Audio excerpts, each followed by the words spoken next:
তার মতন যমুনা মায়েরও অনেক পুণ্যের কাহিনী আছে। শাস্ত্র অনুসারে যমুনা দেবী হলেন সূর্যদেবের কন্যা। বৃন্দাবনের লীলায় যমুনাজির একটা ভূমিকা আছে।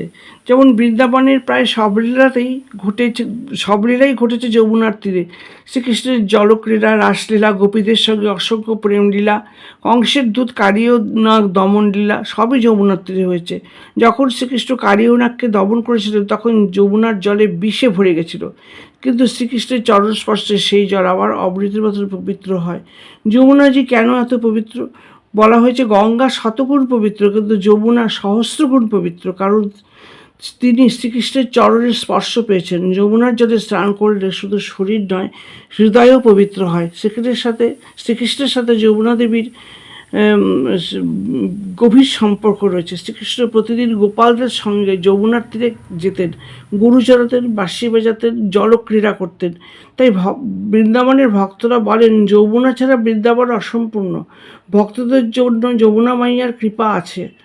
পাপ থেকে মুক্তি দেন, হৃদয়ে ভক্তি দেন, আর কৃষ্ণপ্রেমের যোগ্যতাও দান করেন। সেই জন্য ভক্তরা প্রার্থনা করেন, হে যমুনা মাইয়া, আমাদের হৃদয়কে কৃষ্ণপ্রেমে ভরিয়ে দাও।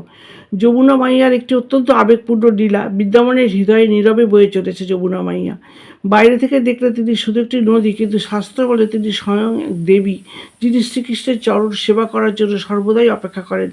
একদিন শ্রীকৃষ্ণ গোপালদের সঙ্গে গরু চড়াতে চড়াতে যমুনার তীরে এলেন।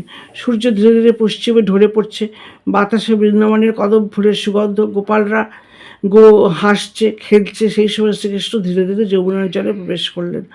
যমুনা মাইয়া সেই মুহূর্তে যেন আনন্দে কাঁপতে লাগলেন, কারণ অসংখ্য যুগ ধরে তিনি অপেক্ষা করছিলেন কবে শ্রীকৃষ্ণ তার জলে পদস্পর্শ করবেন। শ্রীকৃষ্ণ যখন জলে নেমে খেলতে লাগলেন তখন যমুনার ঢেউ যেন স্নেহ বলে তার চরণ স্পর্শ করতে লাগলো।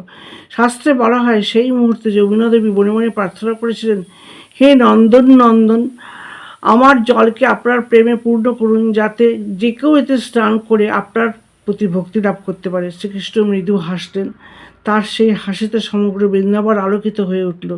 সেই দিন থেকে যমুনার জল শুধু নদীর জল নয়, হয়ে উঠল কৃষ্ণপ্রেমের অমৃত ভাণ্ডার।